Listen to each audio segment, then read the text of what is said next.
in Parashat Vayigash, and I think the message in this parasha is one of the most important messages that we need to understand, know, and apply.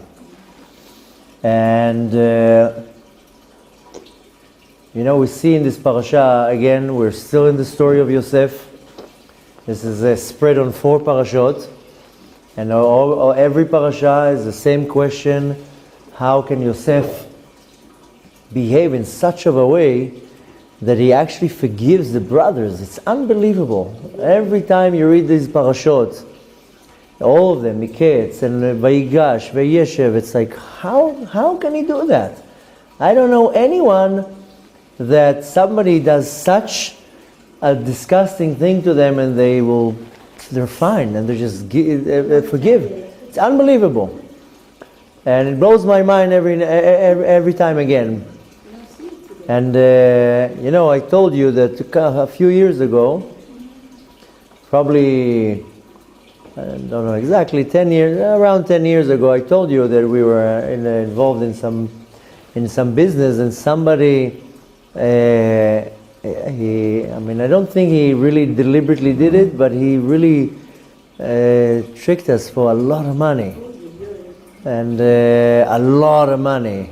A 6-digit big amount of money. And it wasn't like a stranger that I can not see him. The person was in the same shul. And I saw him every time in the shul, and of course he was always saying that he didn't do anything wrong, but the point was that he did. And it was a lot of money. It wasn't that you say, okay, $5,000, okay, fine, I'll live with that. It was a very large amount. And in the beginning I was like, okay, I will, that's Hashem's will, and I will let it go. In the beginning, of course, I wanted to sue him, and my wife, and we were saying, okay, let it go. And okay, so we let it go for a couple months, and it was quiet for a couple months since the first time I saw him again. And then again, it came up to the surface. And then again, there was like a period of a year that I was like, okay, no problem, it's Hashem's will, and I will completely ignore it. And then it brought up again that he even had the chutzpah to come and tell me that I owe him money. Then I completely lost it again, but it took a long time till I really was able to really forgive and let go. Now, it's not that it changed my mind. He is 100% wrong. There's no question here. But I decided not to pursue it, not in a legal battle, not in the Beit Din. I was like, okay, that's what Hashem wants. I'm going to accept it. And now I can say that I totally forgave and forgot, and I don't have any anger or anything. If the question will be if I'm right or not, there's no question here that we are right. But I totally let go. But this is okay. This is just money. But to go to the level of Yosef, that's what the brothers did to him, and to completely forgive, this is unbelievable. Bemet unbelievable. So all the brothers, not several, all the brothers, and there's many things. There's not only the selling. So there is a story in the Zohar that, the Zohar, of course, it's relating to Rabbi Shimon Bar Yochai, but Rabbi Shimon Bar Yochai is not the one who wrote the Zohar. Rabbi Shimon Bar Yochai was the one who taught the Zohar. And the way it worked, that after he went out of the cave and he started teaching, he had a yeshiva. He had 2 yeshivas, and both were located here in the north. And one of them was called the big yeshiva, the Idra Rabba, and one of them was called the small yeshiva, the Idra Zuta. And very close by here, you can go and see the grave of the Idra Zuta, and the graves of the students. One of them, who was one of the dominating students, is Rabbi Abba, and he's the one who actually wrote the Zohar. He was a student listening to what Rabbi Shimon Bar Yochai says, and he wrote it down. And he's the one who actually wrote the Zohar, but it's all the teachings of Rabbi Shimon Bar Yochai. And if you read the Zohar, you see that constantly it's mentioning Rabbi Abba, Rabbi Abba.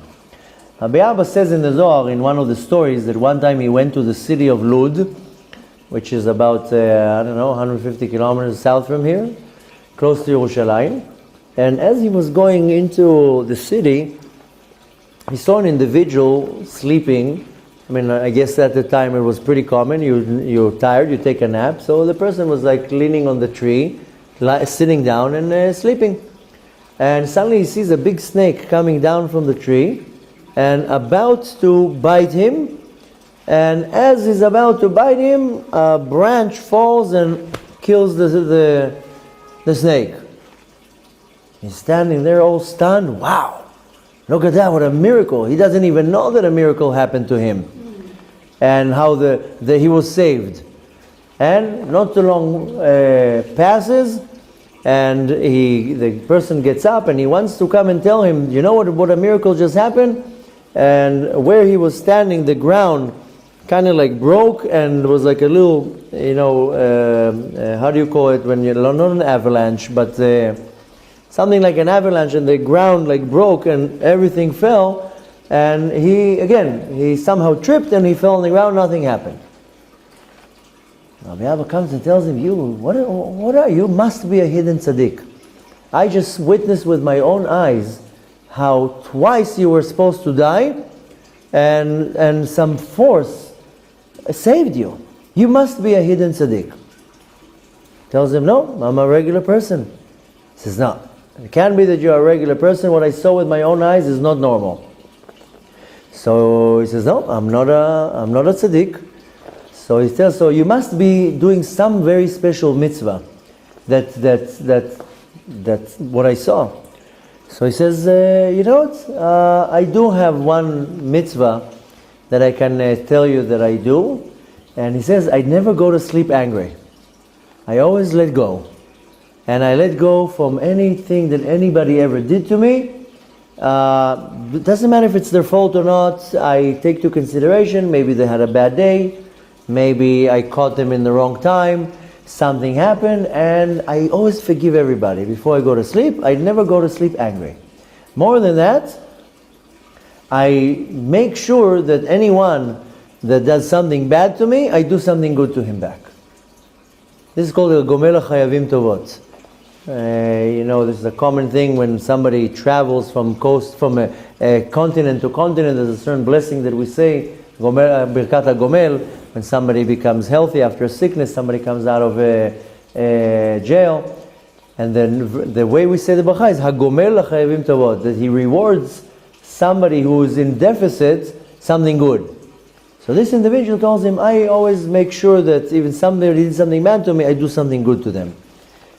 So Rabbi Abba says, up until now, I thought that the only tzaddik in our history is Yosef. We call him Yosef HaTzaddik. Our sages, everybody got a title. So we have Avram Avinu, Moshe Rabbeinu, Aaron HaKohen. A lot of the heroes in our past, they have a title. Yosef got the title Tzaddik, Yosef HaTzaddik. Rabbi Abba tells him, up until now I thought that the only one who's real tzaddik is Yosef, but you're way more tzaddik than him. He's like, really? Why do you think that I'm more than Yosef? He says, because Yosef forgave his brothers. That I can understand. You forgive people that are strangers. And he told him, you must be in a level of a tzaddik. Now, Yosef is like the symbol of forgiveness and letting go. Because really, what the brothers did to him, he has all the rights to be upset at them. But the fact that he not only they forgave them, he was also treating them nice. Read the Parasha.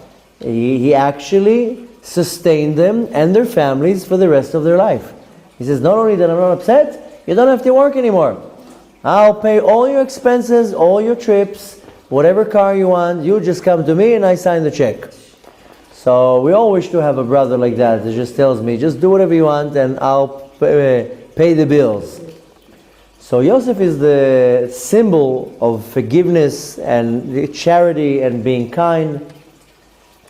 And there is actually a verse in Tehillim, in chapter 80, that David HaMelech says to Hashem, please treat us like Yosef.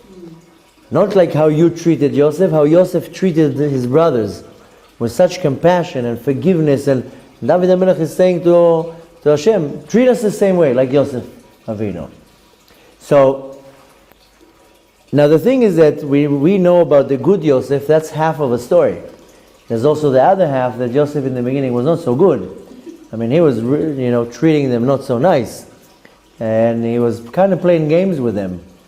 And how he did it, one can really argue, Chas v'shalom, I'm not anybody to say anything, but he was really treating them not nice. You want to punish them, just tell them, I'm Yosef and I'm throwing you into jail. But why go with all these stories and pretend you're somebody else and bring me your other brother and putting the goblet in the pouch and coming back and throwing them to jail? Why all these games? So, but how he treated them wasn't so nice. I'm not saying Chas v'shalom he doesn't have the right. He has all the right to do whatever he wants. But we look at the good part of the story, but there's also a little bit of a less part of the story. And in the beginning he was a little bit cruel to them. And the story is that, first of all, there's three big questions here that we want to ask to figure out what's going on here. First and most important, how can it be that for 22 years, Yosef doesn't contact his father? Okay, so in the 10 years you're in jail, okay, for 12 years you're in jail. But now you're out of jail. You know, when the brothers came out, it's 9 years later. 9 years, you can't send an email? Hey, I'm okay. Send a message. Don't you think your father is worried? He doesn't know what's going on with you. He doesn't know what the brothers told him. He doesn't know that the brothers told Yaakov that an animal ate him. He doesn't know that. You don't care that your father is worried, sick about you, and probably maybe other family members can't pick up the phone? I mean, okay, you don't have phones there. So send a messenger. You're the second to the king. Put a guy on a horse, send him up to Canaan and tell your father, I'm alive, I'm fine. Why don't you do that? That's in itself raises a question, wait, if Yosef is so good, how could he contact his father all these years? It's not that it's a big deal. I mean, he was gone for 22 years. 22 years that you can't give a sign that you are alive. Not only that, if he loves his father so much, like he says, and he knows that the father is mourning the fact that he disappeared, why do you cause more problems than you're telling them to bring down Binyamin? Don't you understand it's going to cause Yaakov, your father, that you love so much, more hardship?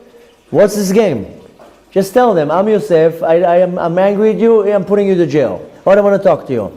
Why you have to make a whole scene here? And by the fact that you're asking for Binyamin to come. Now this is not like a drive from here to Yerushalayim, 3 hours are there. That was a journey of a couple days. And then you know that it's going to be very hard on your father. Why you do such a thing? That's not nice. That doesn't really show me that you're so nice and you love your father so much. Okay, I'm just asking questions. We'll have answers, Bezrat Hashem, but just questions that one can ask. If Yosef is so good, why is he behaving like that? Now comes even a bigger question. What does Binyamin did here? He wasn't even involved in all this selling. He wasn't even there. Why are you mistreating Binyamin? Why are you tricking him and making him the one that stole the goblet and then arresting him, putting him in jail, making him going to be your slave? What did he do to you? He didn't do anything to you. I understand you're upset at the brothers, but why Binyamin? He didn't do nothing to you. So the quick answer is that Yosef has a plan. He's been planning this for 22 years. He had a long time to come up with a plan.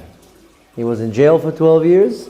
Then he has another 10 years that he's... first of all, he was 9 years the ruler.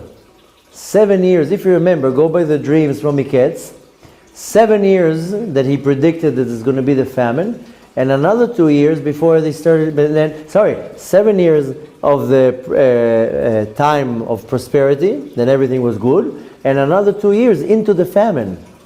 That's when the brothers came. 9 years, he's the ruler of Mitzrayim. And, he had a long time to plan. And Yosef has a plan. He knows that one day the brothers are going to have to come down to him. He knew. He had the dreams, he knew what's going to happen, and the famine was all over the world. And the only country that had food was Mitzrayim, was Egypt, because he's the only one who had the information of the dream. He knew the dream of Paro. You think Paro advertised it on Google that there's going to be a famine? It was kept in closed doors. It was just Pharaoh there, Yosef, and a few other advisors. When Yosef revealed the dream, you think they went and advertised to everybody there's going to be a famine? No. They have key information here. What did they do for 7 years?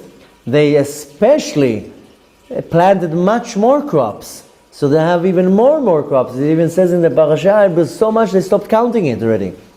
So very few people had this knowledge. And Yosef knew one day the famine is everywhere. They're going to have to come to me. My brothers are going to have to come to me. So he had a very long cheshbon in his mind. And he's like, okay. And he had a plan. Now, how did he know that they're going to end up coming to Mitzrayim? How did he know? First of all, there's a big question, why didn't he just get up and leave or do something? Well, that we know that he understood. He also had the prophecy from Avraham Avinu. Avraham Avinu got a prophecy from Hashem that we're going to have to go down to Mitzrayim for 400 years. Yosef said, okay, I am the tool how I'm going to make it happen.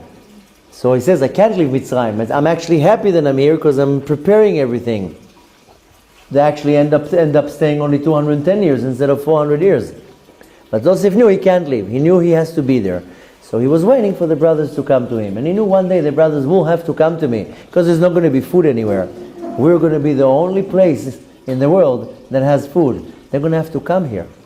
Now, of course, comes the big question. How did he know? How could he figure it out that they will come? Can they just send a messenger? Hire a guy. Okay, you go to Mitzrayim, get us food. How did he know that they will specifically have to come? So Yosef was a very smart guy. He had a plan. And he said, oh, okay, I'll tell you how I'm going to make sure that they come down to me.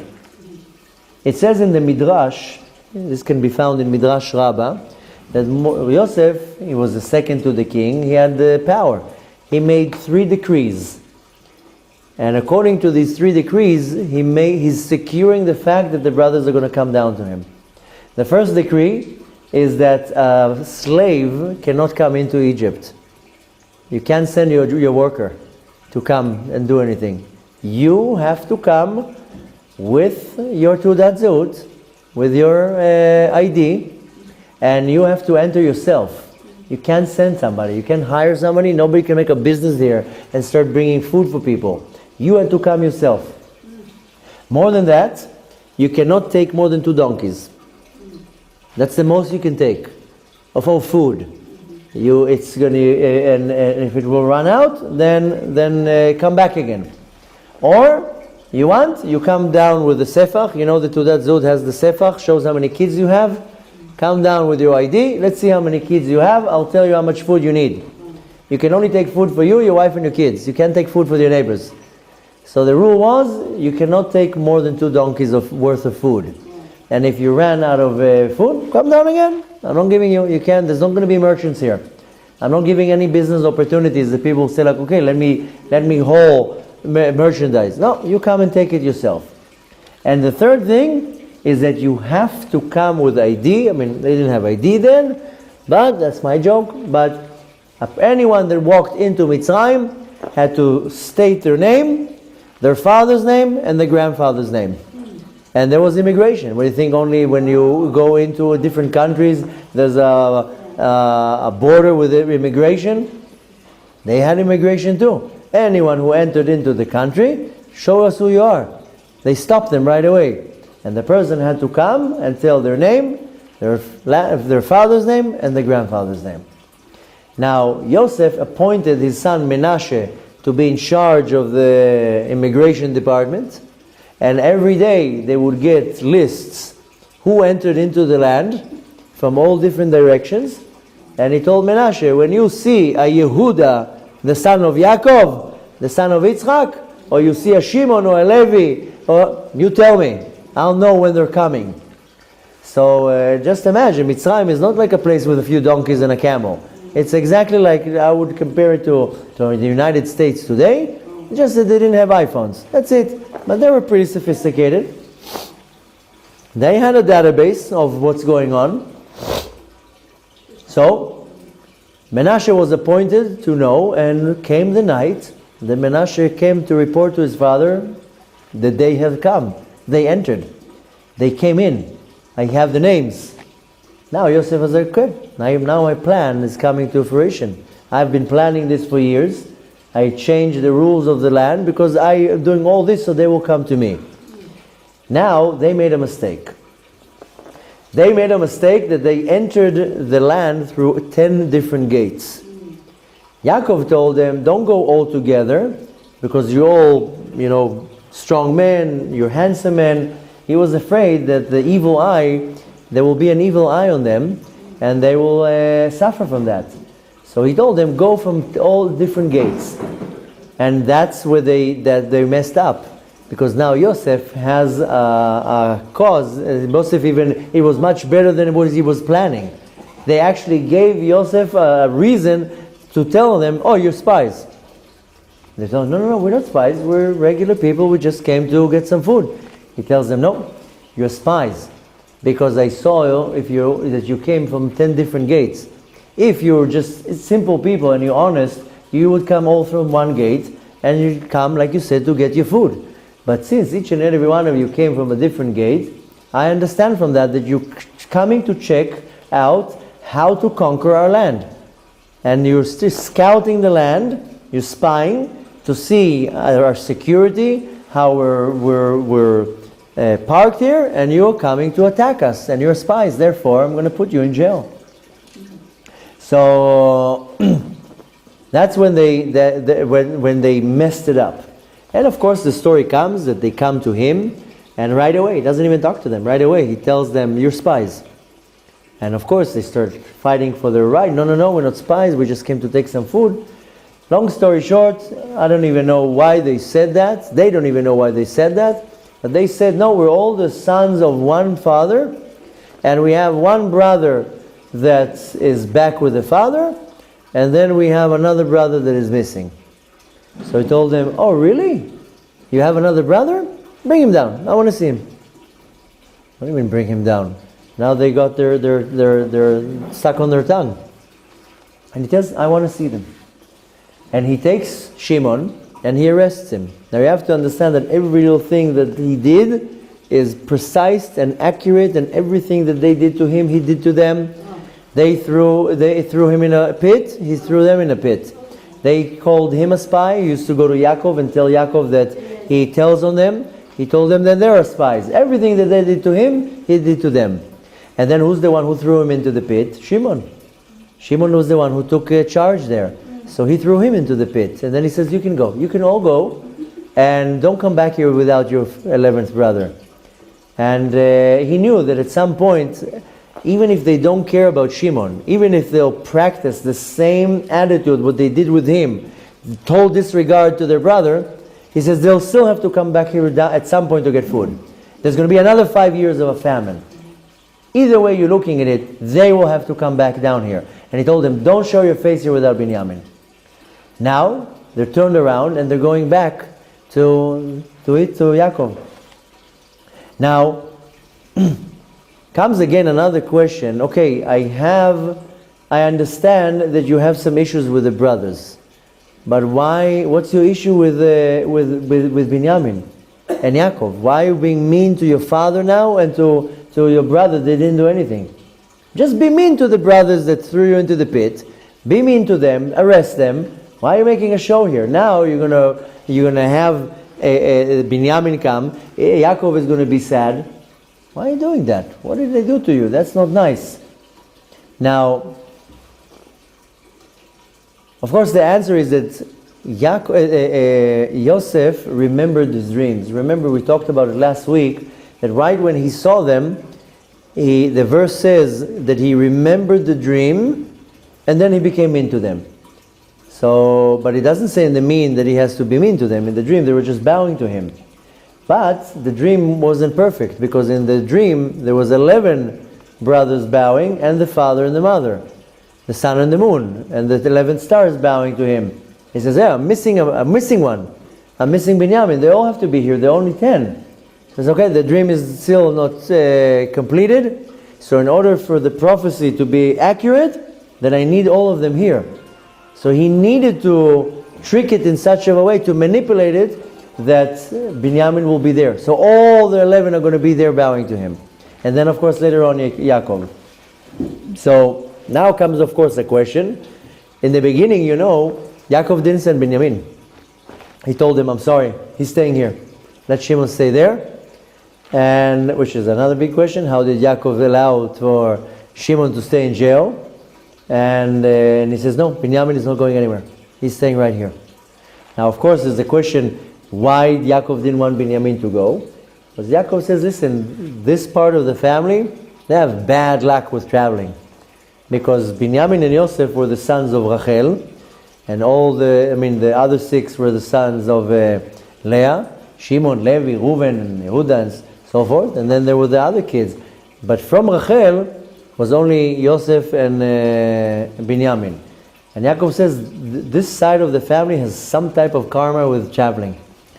Of course, he didn't say karma, I'm just adding that. But he says they have bad luck with traveling. Because every time they go out to travel, something bad happens. I sent Yosef to look for the brothers, he got kidnapped. On the way out from Haran, on the way to Israel, on the traveling, Rachel dies in the traveling. So he says, okay, there's some bad luck here. If I'm going to send Binyamin, something is going to happen. I don't want to send him. Now, eventually, Yehuda convinces Yaakov, and he sends Binyamin, and he goes down there. Now, in the beginning, the Midrash explains that when Yosef saw Binyamin, he wanted to hug him. And but then he keeps his cool, just talks to him, shakes his hand, nice to meet you, what's your name? But the Midrash says that really he wanted to hug him right away, as the second that he saw him. And there's another question here. How come in the beginning he doesn't cry? Later on he cries. But in the beginning he didn't cry. He was very tough. He was just asking him a bunch of questions. What caused Yosef to cry? That he asked Binyamin, like 2 men, what do you do for a living? What's in there? Where do you live? He told him, how many kids you have? So Binyamin told him, I have 10 boys. So he says, really? Okay, what's their names? So Binyamin starts telling him names that are very weird names. And Yosef's like, what are these names? So Binyamin says, I have a brother that was kidnapped, that disappeared. And every time I had a Brit Milah, I had a boy, I couldn't have any joy, knowing that my brother is somewhere out there and maybe suffering or is in pain. So every time I called one of my sons, naming him after my brother. And the Torah comes and explains where he got the name and why. That caused Yosef to completely break down. But he didn't cry in front of everybody. He runs to the room, he closes the door and starts crying. He couldn't take it, he couldn't believe, because he constantly had in the back of his mind that nobody cares about me. The brothers don't care about me, they sold me. And maybe we don't know, maybe he did have some type of a thought, and how come my father's not trying to look for me? Maybe he had some resentment. Wait a minute, so many years I've disappeared, nobody's coming after me. And he remembered that his grandfather, Avraham Avinu, when Lot got kidnapped, Avraham Avinu chased 4 armies all the way into Syria. And I'm sure that Yosef was like, wait a minute, I got deserted. Nobody's looking for me. So suddenly he hears that Binyamin cares about him to a point that he named all his 10 boys, named him in his name. He completely broke down and cried. But of course that was after that. He was just very touched that one of the brothers didn't forget him. Now, again, after that, the whole plan, this grand plan, Yosef is framing Binyamin. He's first of all inviting them to a dinner, and in the dinner, he treats them real nice. The Midrash even says that he told the person that prepared the dinner to to make sure everything is kosher, to slaughter the animals in front of them, that they see that it's done the right way, and that they don't eat the how do you call the gid nasha, the tendon in the foot? How do you call it? I forgot. But anyways, he's the sciatic nerve. So he was telling the servant to make sure that it's all done, that they can see that the meal is kosher. So he gave them a huge meal. And the Midrash also says it was a Shabbat meal, it was a Friday evening. So, and then of course he's playing the game and he sits them down according to their age. And for them it's like, wow, how does he know? How does he know our age? I mean, we're all adults. So he's playing a game and then he sends them off. You know the story, that in the beginning when they left, they found all their money in their pouches. Now they're being sent off, and then Yosef is sending his messengers, and they catch them on the way, and they said, listen, somebody stole the goblet of the king, and we're going to look for it. And they're like, of course, they're saying we didn't touch anything, why would we do such a thing? And of course he's framing Binyamin, and they find it in the pouch of Binyamin. And needless to say, turning around, making a U-turn, and now Binyamin is going to jail. That's where everything started. So the whole time he's really framing Binyamin here. And again comes the question, what did Binyamin do to you? The poor kid, frightened, he didn't do anything. He didn't even participate in the selling of it. Why are you punishing him? And again, Yosef has a plan. Yosef has a grand plan that he worked out for 22 years. He's been working on this plan. And the Ramban, a commentary on the Torah, explains that first of all, Yosef had to fulfill the dream. He knew the dream is real. And he said it cannot be fulfilled unless it's 100% how the dream was. Which of course raises the question, to Kutu Yosef, why you think you control dreams? Why you think Hashem cannot change something? And instead of sending 11 brothers, he's sending 10 brothers? What, are you controlling the dreams? Of course the answer is that yes, Yosef was in such a high level that he knew exactly that it has to be exactly on the dot. And exactly how the dream was, that's how it has to be. That's why he was like, okay, I need all 11 brothers here. Now to kind of explain the plan that Yosef had, there is a story, there is a commentary on the Torah, who was a poet, who was a very special individual. He's known as the Ibn Ezra. Lived about 1,000 years ago, a little bit less than 1,000 years ago. And he was known to have the worst luck in history. Like a Shlemazel. Nothing worked out. Never had money, always had problems, sicknesses. He had the worst life. Besides being a great commentary in the Torah and many other things, he had the worst luck. One time he had a very severe eye infection. He couldn't get rid of it. And he heard that there is a doctor in Egypt that is the doctor of the Sultan there, the ruler there, and he's Jewish. And he says, if I will go there, maybe he will see me. And he didn't have any money, he was completely poor. He says, okay, maybe because he's Jewish and I'm Jewish, maybe he'll take me for free. He takes the time, he goes all the way down to Egypt. Of course he wants to visit the doctor, the famous doctor is the Rambam, the Maimonides. And of course, he was a busy individual. It's not that you can just walk in and get a meeting. So he didn't know how to approach him. So he knew that he had a certain round, how he used to do. He found out, and he was waiting in a specific place for the Rambam to come in with his horse, and he jumped out to the path, and he was asking the Rambam, maybe you can help me. The Rambam looked at him and started screaming, who let this slave in here? Throw him into where the pigs are. How do you call it? How? Okay, in Hebrew it's called dir. Dir is where you put the pigs because they're in their excrement. It's not a nice place to be.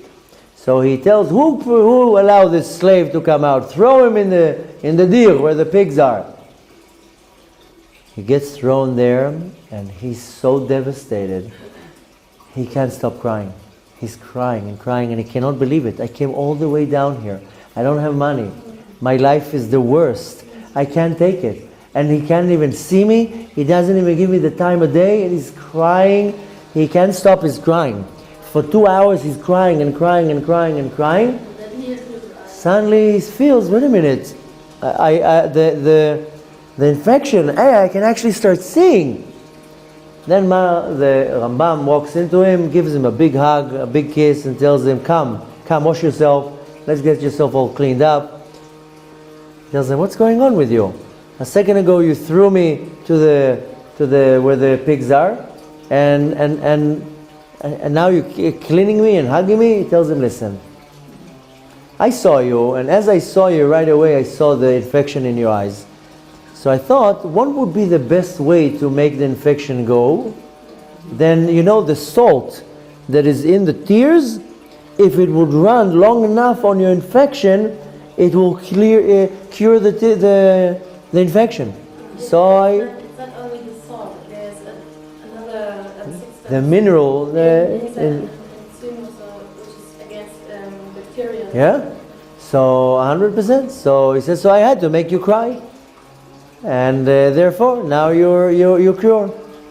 So the commentaries on the Torah explain that Yosef, when he saw Benjamin, he wanted to hug him. He wanted to hug all of them. When he saw the brothers, he actually was happy to see them. He was excited and he wanted to hug them. But he knew that he can't just hug them. He understood that he has a very, very important mission. And he had to help them to do tshuva. He understood that. He really understood that he has this powerful mission that he has to help them do tshuva for the sin that they did. Because if not, they will go up to Shamayim and they will not be forgiven for their sin. We see that 1500 years later, we had to have 10 men die on Kiddush Hashem, the 10 martyrs, the 10 Harugei Malchut, that they had to come back and be tortured to death. There's actually a story that one of the soldiers, the Roman soldiers at the time, that was torturing one of the rabbis till he killed him. They approached him and told him, "Why are you doing that? Why are you doing that? They don't have a gun then just to put a bullet in his head, but just why the torture? Why are you doing that?"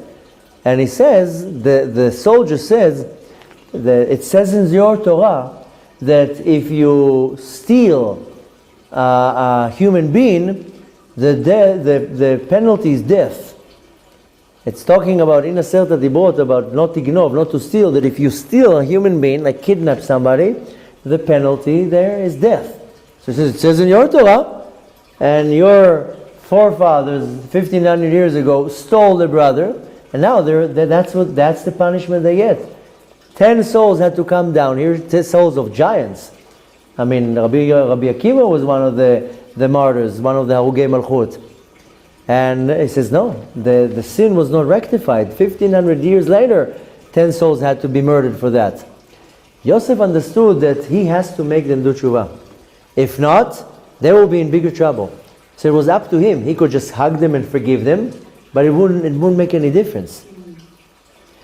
That's why, I think last week when we spoke about it, somebody asked by saying, let's say somebody did something bad to me.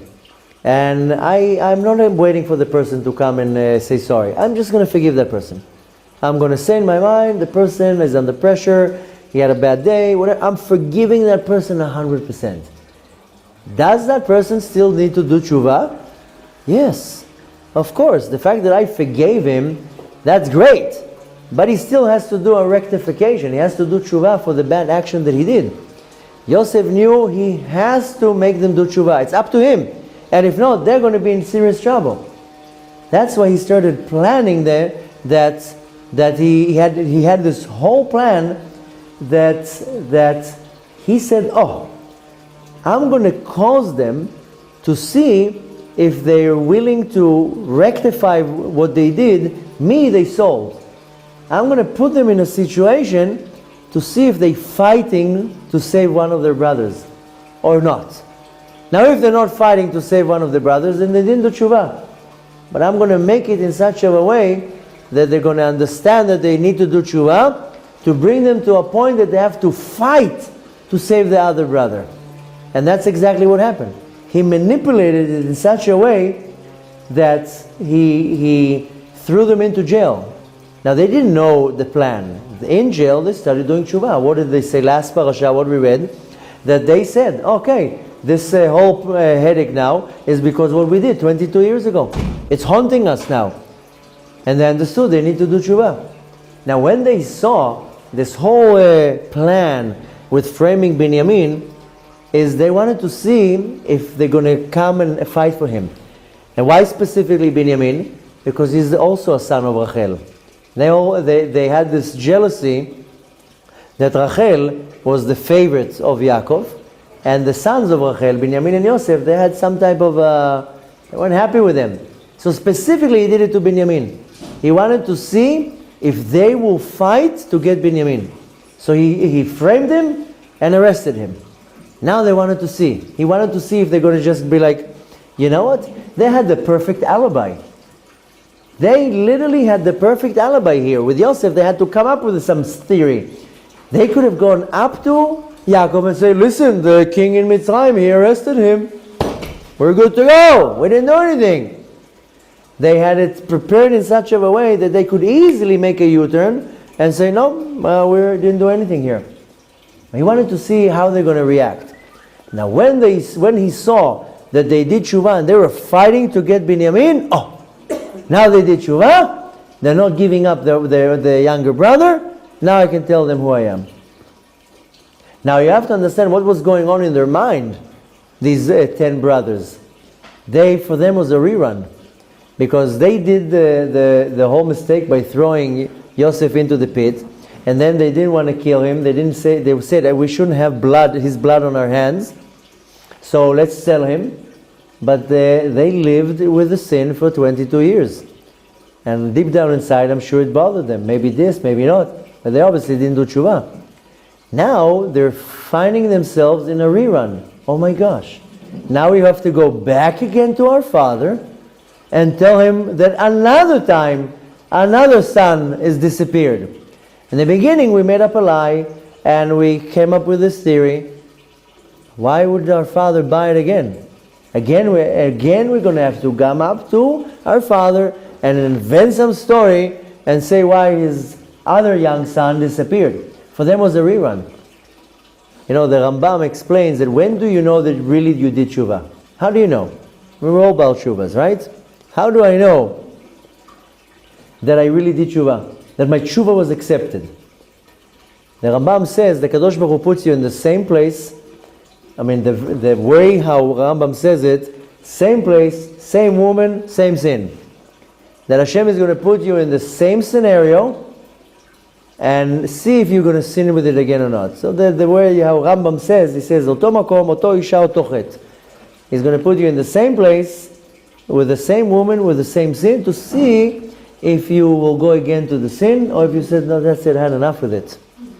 Now when you see a repetition of a sin that you did, and you are actually recognizing and saying, hey, I was here already once, and you choose not to do it, that's when you know your tshuva, you completed your tshuva. Because if not, then if you sin again, then obviously you didn't do tshuva. But if you're able to overpower your desire and not to fall, then you know, oh, okay, Hashem was testing me, and now I completed my tshuva. Yosef wanted to see if they're going to fight for Binyamin. That's the whole plan, this master plan. He wanted to bring them to do tshuva. That's why he threw them in jail. That's why he was tough with them. But more than that, the reason to frame Binyamin, he wanted to see if they're going to fight instead of selling him. He said, me they sold, with no feelings, cold blood, disregard to my existence, just sold me. And the sin is so severe that he said, I have to help them do tshuva. And the only way that he understood that is when he saw how much they're fighting for Binyamin. Now, Yosef did that in stages, how he wanted this to happen. So the first of all, this is where we can start learning now the message that we need to get from it. So now we talked about a little bit of the history and what's the background. But now we're getting to the punchline. He wanted them to do tshuva, and we also need to do tshuva. The reason why we need to do tshuva is because we're still in exile. Because our sages say, if we do tshuva, right away we're going to be redeemed. And if we still didn't get redeemed, it means that we still have to do a lot of tshuva. Means it doesn't matter how observant I feel that I am, and I might have a long beard and a nice black suit, but it doesn't mean anything. I still need to do tshuva, because if I still didn't do tshuva, then that's why I'm still in exile. So the first thing, and the most important and the hardest part of the tshuva, is called honesty. To be honest. To admit. To be able to say, yes, I did it. Most people, their ego doesn't let them admit they did something wrong. They'll come with all the excuses, and it's his fault and that fault and she's fault and she said and he said, and just admit. Just be honest. Being honest is the hardest part of the tshuva. Being honest, bichlal, is hard. And not to chas v'shalom say anything bad about anybody, but most people are not honest. Most people are very dishonest. And I told you already many times that when I became observant, then one thing was the most important thing for me to work on is truth. And because from the background that I came, everything was about lying and dishonesty. And maybe 6-7 years ago, one time I came back from Yom Kippur, and we put the kids to sleep. I didn't see my wife for 25 hours. We're sitting, we're having a cup of tea. And I ask her, do you have a resolution for the new year? She tells me, yes, I decided to do this, I decided to do that, and very good. She tells me, do you have a resolution, a hachlata? I said, yes, I decided to stop lying. She tells me, what? You don't lie. I told her, oh, I lie.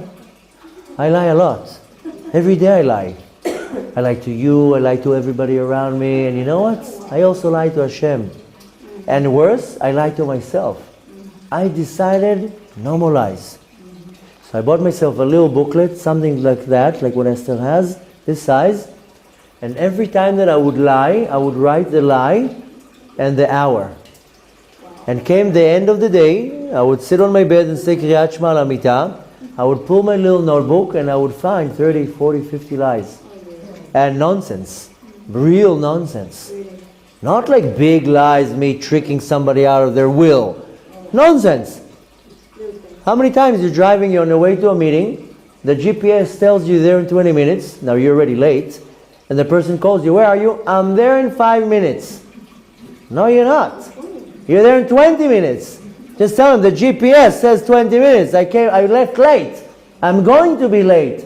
What do you think that when you come late after 20 minutes, he's just going to forget? Like you're going to jump into a dimension where there's no time, and he's going to forget that you were late? Why are you lying? Why are you saying I'm going to be there in 25 minutes? When you know you're going to be there in 20. That's lying. How many times somebody calls you on the phone, where are you? No, I'm at the mall. No, you're not. You're sitting at home. So these are the lies. I would write all these lies, and I found out, wow, how many times I'm saying a lie and it's not benefiting even me. I don't get any benefit from the lie. Besides a bad reputation and a very angry individual. Why lie? And I literally found this is my way of doing it, so many lies that they really don't need to be, I didn't even need to say them. And unfortunately, people know how to get out of situations with lies. And first of all, it's a sin. First of all, don't think for 1 second lying is permitted by the Torah. This is the 9th commandment in the 10th commandment. Lo tisa ed shaker. You can't say anything, any false testament.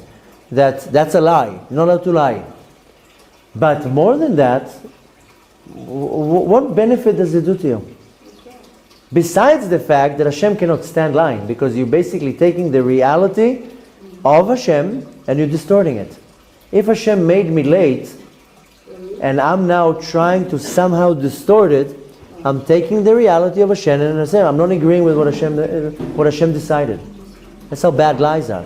Forget about the fact that what I told you before. You make a lie, the next lie comes again. And then another lie, and then another lie, and then another lie. So, lying is a very, very severe sin. And Yosef wanted them to bring out this honesty because they lied to the father. Forget about selling him. He's like, I'll forgive you for selling me. But why are you lying to my father? You're lying to your father. Telling him an animal ate him, and here's the garment, and you soaked it in blood. You're liars. And the reality is that I'm chas v'shalom, I'm not trying to put anybody on the spot, but we're all liars. Buy this notebook like how I did, and be honest for one day. You'll see how many lies you're saying a day. It's scary. And lies that will not take you anywhere and not benefit you for anything. Just makes you more in trouble. Better to say the truth right from the beginning. It might not be so comfortable in the beginning, or maybe not so convenient, but you're done with it. Whether if on the other hand you say a lie, you have to already prepare the next lie to back up the first lie. And you lie to somebody, then you see him on the street, and you're like, oh my gosh, I don't remember what I told him. Then I have to come up with another lie, and then before you know, but you think people are stupid, people see when you lie. So it might work for you once or twice, but not more. And this is the hardest part in tshuva, is to be honest. Is to come and say, yes, I made a mistake. I did a mistake. Or I did this to you. Can you imagine how embarrassing it is to come to somebody and say, I spoke lashon hara about you? You just think of, that's what you have to do, by the way. To come to somebody and says, I'm sorry, I spoke lashon hara about you. And I'm sorry, I stole from you. And I'm sorry, I slandered you. And I'm sorry, I went and told everybody lies about you. That's the tshuva. Now, somebody says lashon hara about you, you can forgive them. Or somebody slanders your name, you can forgive them. It's worthless. That person still needs to do tshuva. That person needs to come and tell you, I spoke lashon hara about you, or I'm the one who went and spread these lies about you because I'm jealous of you, and do tshuva.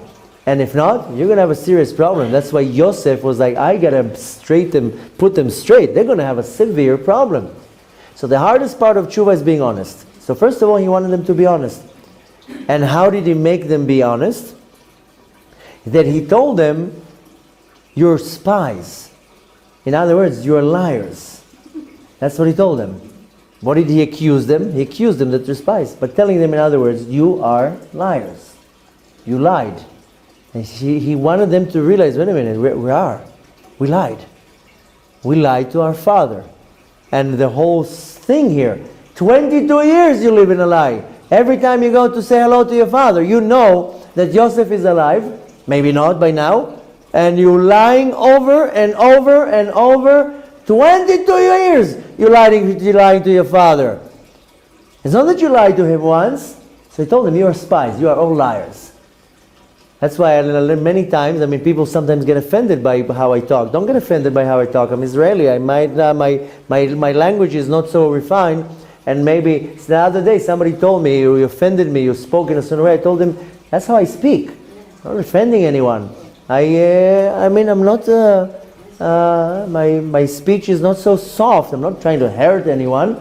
Don't get offended if I say something. But if I have to say the truth to somebody in their face, if you get offended, then the truth hurts. Sorry to tell you. Excuse me? That's okay. The truth hurts. And sometimes you need to get the truth. And and if the truth is thrown in your face like a slap, then deal with it. Because you rather deal with it now than deal with it in another time. Or chas v'shalom be saved from a bigger problem. So that's why in many times, people don't like it when I tell them, you liars. I can't say I'm 100%, but I have a notebook. I'm working on myself. No. So, no, they ran out of pages. The notebook ran out of pages. But the point is that I really, and wasn't overnight, I really took the time to start cutting this dirt out of my life. And it was so many times that I would come and say, no, sorry, no, that's not what I meant. And then say, and I would catch myself. And trust me, when you know what they say in America, the truth will set you free. There's no better feeling than that you're 100% honest. I don't owe anybody anything. I don't have to ask for forgiveness for something. This is what you get. And if you're not so happy with the product, I'm sorry to tell you, that's the reality. I'm going to sugarcoat things, and I'm going to pretend something that I'm not. And if you have an issue with this, not you, I'm not attacking anyone, then deal with it. So the reality is that, if you want to take it from a different perspective, in my personal experience, the theme that I can summarize, what you see online or what you heard in a lecture is nothing to the actual experience. I just contract it into a little bit because for many reasons. But to summarize the entire experience, it was all about the truth. I saw the reality in Shamayim that there's no such a thing as a lie. There's no such a existence of a lie in Shamayim. There's only emet, only truth in the world above. So if you are stuck in the realm of deception, it's not accepted even in the world above. You're not going to even find a place in the world above. The world above is only about truth. Everything, the whole Torah is about truth.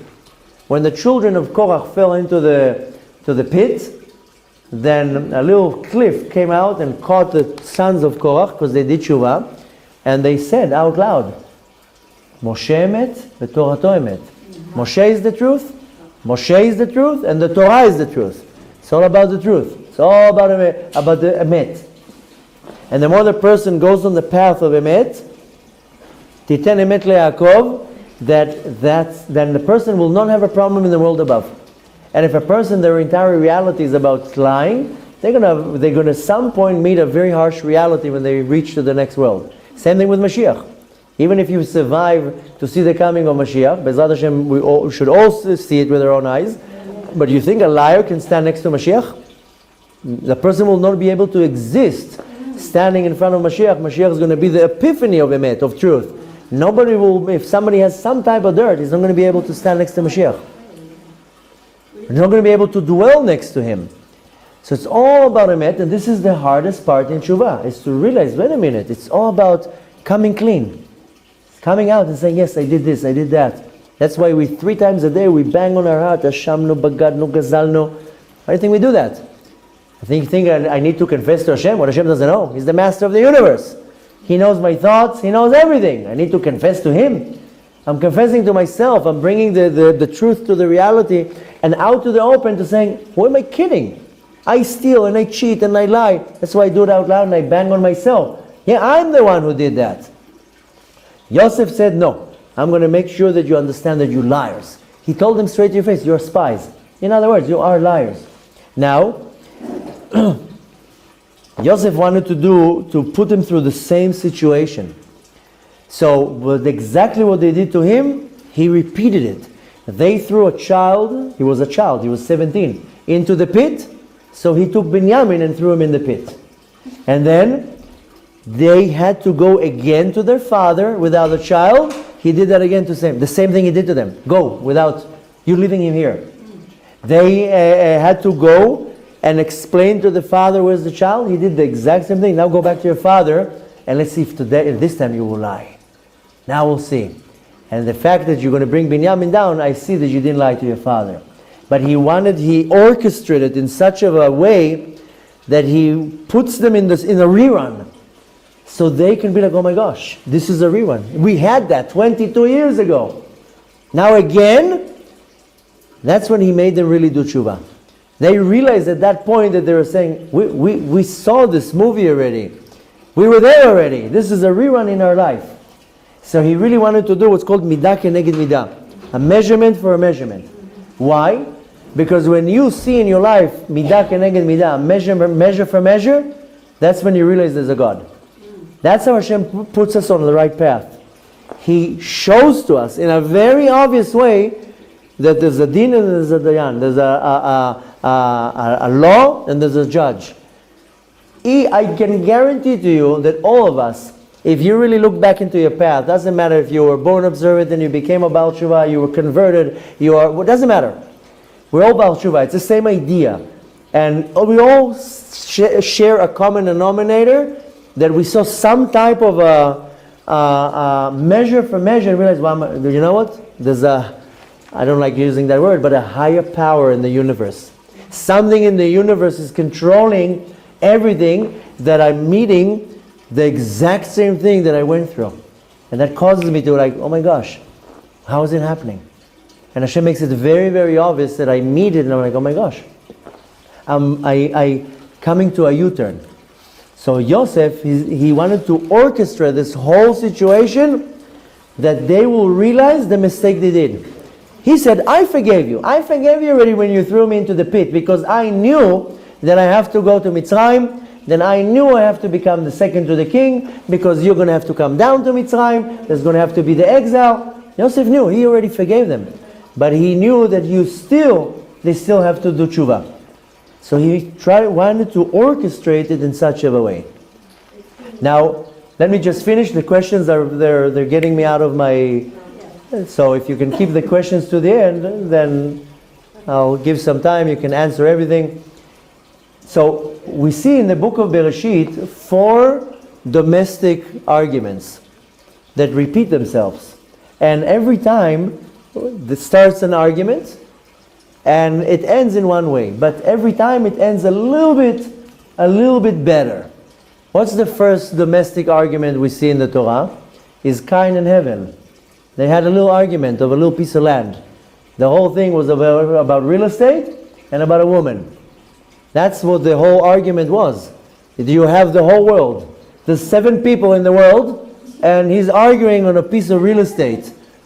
And more than that, Cain was born with 2 sisters, and Hevel was born with 2 sisters, and Cain was born with 1 sister. Twins. That's how they procreated. That's how they had a lot of kids. And Cain was jealous. How come you get 2 and I get 1? So the fight started over real estate and a woman, like in our days. But we see the first domestic argument, and how does it end? With murder. Then we see the next domestic argument between Yitzchak and Ishmael. They fought. They didn't get along, but that was a little bit less harsh than a murder. They just split ways. They said, I can't stand you. You're right, I can't stand you either. Let's say goodbye. And each one went to a different direction. They erased the contact from their WhatsApp. They defriended each other from Facebook. And they're like, that's it. I don't want to see you ever again. So it ended up, at least it didn't end up with murder, but they completely split. There's no connection between Yitzchak and Ishmael. Then we have the third domestic argument, and that's between Esav and Yaakov. That already ended up with a hug. We just read that 2 weeks ago. Yaakov comes out of Haran, they meet Esav, they hug. It was a very cold hug. It wasn't such a warm hug. There wasn't a lot of love there. But at least there was a hug, and you know, they saw each other in the bar mitzvahs. You're there, I'm here, don't have to associate too much, and we'll come to the family affairs. And then the last domestic argument was between Yosef and the brothers. And that ended up with peace. With peace. That's how it ended up. That's how we finished, how we conclude this whole 4 parashot. It ends up with peace. Here is lying the message that I started by saying that is one of the most important messages in this parasha. Is that we constantly fight with each other. Everybody's fighting with each other. I don't know if you noticed or not, but everybody's fighting with each other on all sorts of nonsense. On really, really nonsense. And this is the thing that causes the split between the nation, split between communities, split between families, and nobody's willing to admit the truth. And nobody's willing to do tshuva. To say, yes, I was wrong. And the reality is that it doesn't matter right now the reason for that, but just look at the reality. Everybody's fighting with each other, and for nonsense. You're on my property, you are pushing yourself into my area, you this, your house is bigger, you are more successful, all these nonsense. Everybody's fighting with each other, constantly. Unfortunately, we don't have a Yosef to come and say to us, wait a minute, you know that you have to stop the fight. You want peace? You want to bring the redemption? It's only if you don't fight. If you're going to continue fighting like little kids, you're not going to get anywhere. You're going to go to exactly what Yosef saw with the brothers. If I want, at the end of the day, we all want the same thing. We want to be redeemed. We want to get out of this exile. We're not going to merit to do that and to get that up until the day that we stop fighting. So each and every one of us has to look into my life and say, who am I upset at? Doesn't matter right now if I have a good reason or not. Am I upset at somebody? Then I have to forgive that person. And if somebody is bothering me in one way or another, then the fact that I'm holding grudge, anger, and I'm not willing to let go, or I go and slander their name or whatever it is, I'm now holding back the redemption. And this message comes to tell us that you want peace. Look how the relationship ended up with Yosef and the brother, with peace. You want peace in your life? You can't have any argument. You can't have any fight with anybody. You have to forgive. You have to go out of your way and say, where did I do something wrong? Maybe I did something wrong. And you can only do it if you come out clean, if you're honest. Now, yes, I know everybody will come and say, yeah, but what if the other side is wrong and I'm right? So, that's not going to help. Sometimes you need to know when to give over a little bit your respect, your position, your ego. I told you so many times that my father always taught me this thing that always is echoing in my mind, is that when I was young, he kept telling me in life, don't shoot to be right. Shoot to be smart. Don't go after being right, because even if you are 100% right, it's not going to do to you any good. And it's just going to get you into more arguments and more problems. Aim just to be smart. In any argument that you have, it's not about being right, it's about being smart. So unfortunately, we're all constantly fighting, whether we agree with it or not. We're always going to find myself in some type of an argument with somebody. I'm not talking about some people really go and they make it their business to create an argument and to create a fight and to create a split between the community or between the nation. It doesn't matter. Some people, that's their agenda.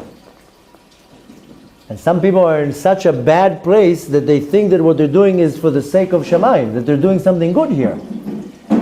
Any type of an argument is not accepted by the Torah. Any type of disagreement, in any type of a way, is not accepted. It's not the will of the Kadosh Baruch Hu. The entire Torah is only for peace. This is the essence of the Torah, peace, shalom. Look at all the brachot that we have. We're so lucky here, we have Birkat Kohanim here every morning. You know how they end the bracha? V'yasem lecha shalom. You should put peace on you. We pray Shmona Esrei 3 times a day. V'yasem lecha shalom. We say Kaddish 3 times a day. Oseh shalom mimromav. It's all about peace. The entire Torah is promoting peace. There's not one place in the Torah that tells you, yes, I want you to live in an argument. The Torah says about the Hashem himself, he's willing to erase his name to have peace between a husband and wife. The Torah is only promoting peace. So if I'm doing anything that is promoting the opposite of peace, that doesn't matter how long my beard is and how black my suit is, I cannot call myself a God-fearing individual. Because the Torah teaches me, pursue peace. Bakesh shalom v'radfeu. Ask for peace and pursue it. So any individual that is caught in a situation that is the opposite of peace, then he's doing exactly what the brothers did. And comes a Yosef and says, listen, you want peace in your life? You want to be out of this situation? Then forgive. Then forget. Then move on. Then promote some type of a peace. Do something. And this is really the secret where the secret lies, is how we can and will get redeemed. It's not about how religious we are and how strict I am with checking my leaves, or how long my dress is, or this is all important. But only thing that's going to bring us the redemption, and at least we want at least to come the least as problem as possible. We want it to come nice. It's only if we're able to bridge between one another and create peace. So the point that we want to take from that, especially in such an auspicious time like Hanukkah, that the whole point of Hanukkah is to create unity, is that each and every one of us has to look in my life, is there any situation of that it's the opposite of peace, that I'm creating something here, that I can give up my little bit of my ego? Now if somebody's attacking me all day long and I'm nobody here, I mean, how many times? I didn't do anything. That person is attacking me. They're on my case. But at least the minimum that you can do is let go and forgive that person and not hold grudge and not to go and make it even worse. Now I know this is not here, we're not here not to give a black and white answer to every situation. I'm sure once we're going to start taking questions, you're all going to ask me the same question, but they started, but they are mean to me, but they're doing this to... There's no black and white answer here. The point is that each and every one of us in our level has to understand, is there anything that I can do? Is there any person that I can forgive even though they're really mean to me? Maybe they're having a bad day. Remember the story I told you in the beginning with Rabbi Abba? He said, the person says, I forgive everybody. And I will make it in my mind that they had a bad day. I caught them in a very bad time. And they have all the rights to do it.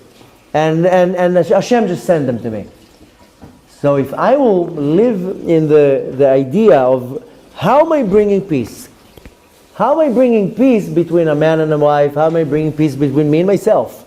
How am I bringing peace between two parts of the community? The problem is that when something like this happens, nobody wants to jump in. And nobody wants to take a side. Nobody wants to be the one that's trying to mediate and trying to make peace. But the point is that the only way that we're going to be redeemed is if we really do tshuva. And to really do tshuva, yes, you have to sometimes put your ego down and to say, I'm sorry, I was wrong. That's why Yosef constantly wanted to push to the direction for them to admit. Just admit. Just come out clean and says, yes, we did it. Can you imagine? This is an answer a question that we don't really have the answer. When Yaakov found out, we're going to learn that next week, that Yosef is alive. Don't you think that he asked the boys, the sons, why did you tell me that he was eaten? Don't you think Yaakov approached them and told them, hello, well, what happened? The Midrash actually says that for 17 years Yosef avoided Yaakov to be any time by himself with him. Yosef was afraid that Yaakov will tell him, tell me, what happened? What really happened that night? Yosef was avoiding to be by himself with Yaakov. That chas v'shalom, Yaakov should not ask him what happened and he should tell him the truth. He always made sure there's people around, and for 17 years he did not want to come even to that situation. But really, this is a question we didn't give an answer. How come Yaakov didn't approach the tribes and tell them, tell me, you told me that an animal ate him. He's alive. The point you want to take from that is very simple. It's very easy to ask questions. It's harder to get answers, and it's even harder to do actions. But this specific parasha is coming to teach me something so profound and deep, is that we all want peace in our life at the end of the day. If we now will make a vote, I can guarantee to you, everybody will raise their hand if I ask you the question if you have a problem in your life right now. Everybody, and if you had 10 hands, you will raise all 10 hands. Everybody has problems. One person cannot make ends meet, doesn't have any livelihood. Another person is sick. Another person can't get married. Another person doesn't have children. Another person has problem with the children. Everybody has problems. There's not one person here who can say, oh, my life is amazing. I'm having a great day. Nobody. Everybody has something there that they're challenging. There's some type of a challenge. Because Hashem is squeezing the juice out of us because He just wants us to do tshuva. Just look at where Hashem is squeezing you. And this is the midah keneged midah. This is exactly what Yosef did to the tribes. He put them in the same situation. So they will realize, we have to do tshuva for the fact that we sold our brother. And we have to do tshuva for the fact that we will be lying to our father for 22 years. So Yosef manipulated the situation. He wasn't looking to be mean to them. He wanted to bring them to a point that they will understand what they need to do tshuva for. Look at the challenge you have in your life now. This is what the hint that Hashem is sending you, where you need to do tshuva. Because Hashem wants us all to do tshuva. Because any moment Mashiach can come. Trust me, you want to do tshuva before Mashiach comes. You do not want to hear those jets. Remember how we heard them on Friday or Thursday? Who was here? Yeah, it's insane. And this is just like a, like a taste. Only a few of them flying for a few seconds. So Mashiach is coming any second, and Hashem is hinting to us, do tshuva. Do tshuva. First of all, you do tshuva the right way, the redemption will come nice, soft, easy, and fast. But if not, it says in the Talmud, if Israel osim tshuva, the sons of Yaakov will do tshuva, miyad nigalim, they will get redeemed right away. V'im lav, and if they won't, it says, Ma'amid ani lemelech shegzerotav kashot mishel Haman. I'm going to put on them a king that his decrees are worse than Haman, u'machziram lamutav. And I'm going to make them do tshuva. Now, it doesn't mean that we're going to have a physical king coming doing what Haman did. But it means that the decrees that are coming are worse than Haman. We're all under stress. We're all under some type of a challenge or a fight. Hashem says, just do tshuva. What's the big deal? Just admit. Just be honest. Just admit and do tshuva. I know it's not easy. To do tshuva for little things and to put a yarmulke on your head or to put a dress on, that's very nice. But the real tshuva is rectifying something that I messed in the past. And you know what? It's going to be very embarrassing to do it. When my wife made tshuva, then part of the process, she called a girl that she used to bully her in 3rd and 4th grade. She looked her up and she called her and she told her, remember me? She's like, oh, I remember you. And she said, I wanted to apologize for bullying you when we were little kids. And the girl told her, I hated you. You made my life miserable. And I forgive you now, but my wife looked her up. That's tshuva. And it's not easy to come to a person in their face and tell them, you know what, I'm sorry, I talked lashon hara about you. I don't know how to take it back. I'm going to go now and say to everybody, I said lashon hara about that person. Tshuva is not so easy. But at least we have the base, and the base is only honesty. And that's why the brothers, Yosef called them spies. He didn't want to say the word shakranim, liars. That's very harsh. They're spies. He lies in a different way. So we have so much information from this parasha how to apply to my life, that if I do apply that in the right way, then it will allow me to do the right tshuva. And if each and every one of us will apply something out of it, just imagine how better the world will be. Doesn't matter how my life would be better. We're all running after the same thing. We want to just live in peace.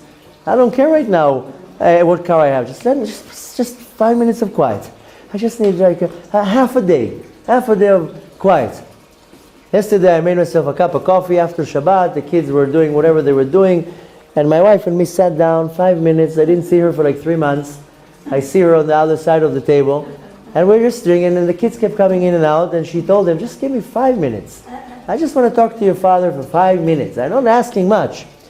So we were drinking our cup of coffee for 5 minutes, and the 5 minutes became 4 minutes. And after 4 minutes, the kids coming in and phone calls and action. And I was like, okay, no, we got our 4 minutes of quiet. So we all want our couple of minutes of I just need the switch to go down. I can't deal right now. Just quiet. No, after the same thing. So we have an unbelievable message in the parasha, what we need to do. And if we apply that, this will be our redemption. Because the whole exile of Egypt was because, first of all, there was a prophecy for Avram, but the whole scene, Yosef went to Mitzrayim to prepare the whole thing, they went into exile. So we're now in severe exile, and either way you're looking at it, the situation doesn't look so good. And Hashem is just telling me, just do tshuva. And the real depth of my tshuva is I cannot have any disagreements, arguments, and fights. I have to do whatever I can in my power to straighten things out. Whatever I can, even if it means to lower my ego, even if it means to shut up, even if it means to forgive somebody that is 100% wrong. It's not about if he's wrong or not. You have to be smart here. B'ezrat Hashem, if we're able to do that, then we are going to reach to the ultimate blessing of peace. That's why the last argument, it ends with peace between the tribes and Yosef. B'ezrat Hashem, we should be successful in everything that we do, that we should see things in a more mature way, see things as they are, and to know to do tshuva, and to know when to back off, and when to forgive, and when to know to be the bigger person to smooth things out. And even if it's not even between, even doing it to another person. And for sure not to get myself into any situation that I'm causing chas v'shalom, this hate and this argument and the anger and animosity. And b'ezrat Hashem, if we each and every one of us just apply a little bit of it, of everything that I just said now, I can guarantee to you that your life will be much, much smoother. And I'm not saying that this is a guarantee that your problems will be solved, but at least it will be smoother. And needless to say that if we put our effort together, then it will hasten the redemption. And we have a very auspicious year now. In the year 5778, we have all the information that this is the most auspicious year to convince the Kadosh Baruch Hu to bring the redemption. Somebody, I told him on Friday, so he says, oh, so you're saying this is the year of the redemption. I said, don't take my words out of context. I didn't say that. I just said it's the most auspicious time to convince the Kadosh Baruch Hu to send the redemption. And we have to prove, we have to show to the Kadosh Baruch Hu we're willing to do whatever it takes. And the only thing that Hashem wants to see is honesty and stop fighting. Stop fighting. Can you not fight for 5 minutes? I'm sure you ever took a road trip with your kids and they're all sitting in the back for 2 hours fighting. Shut up already! Can't you get along for 5 minutes? That's what Hashem would want to tell us if He could. Stop! Can't get along? Let's see you getting along for 1 month. Stop already! So that's what Hashem wants, and we have to convince Him. We have to show Him that we're willing to get along, as hard as it is. And that can only be applied if I'm 100% honest. I'm not telling you to go now in the streets and start telling people everything you think about them. And there's no black and white answer. I know you're going to ask me, oh, but she did this to me and he did that to me. There's no black and white answers here. And there's no time now to answer each individual. The point is that you get the idea and you apply it. And if you apply it, I can guarantee to you your life will become a little bit smoother, probably a lot more smoother. And needless to say that we should merit to see the ultimate redemption, and as a result of our hard work. And we have an auspicious time now to take this decision because we're still in the middle of Hanukkah, the holiday of unity, the holiday of giving, the holiday of the redemption. As the most powerful holiday to say, okay, you know what? I'm going to buy this little notebook now, start writing all my lies, and I'm changing. I'm making a change. And my entire agenda is to make peace. Doesn't matter what it is. Look at the Mishnah that we read in the morning. In most of the Sidurim, we have a Mishnah that we read in the morning, in the beginning of the morning prayers, that it says, what are the greatest mitzvot? Escorting a person, chas v'shalom, that dies, visiting somebody that is sick. And what is one of the things? Bringing peace between a person and another person, or between a husband and wife. So we have to apply that, and if we do, and we can be successful, then we will be blessed with the ultimate blessing of Hashem, of peace, and that's what we all want. So I'm only going to leave you here with wishing you a peaceful week, a week and a month and a year of just happiness, success, and peace in your life. And Bezat Hashem, Bemet, we should merit to see the lighting of the ultimate candles in Bet HaMikdash. This can only happen if we really apply everything that I said now to our tshuva. And Hashem is waiting. He's just waiting for us to come. Bezat Hashem, it should happen very soon. We should see it with our own eyes.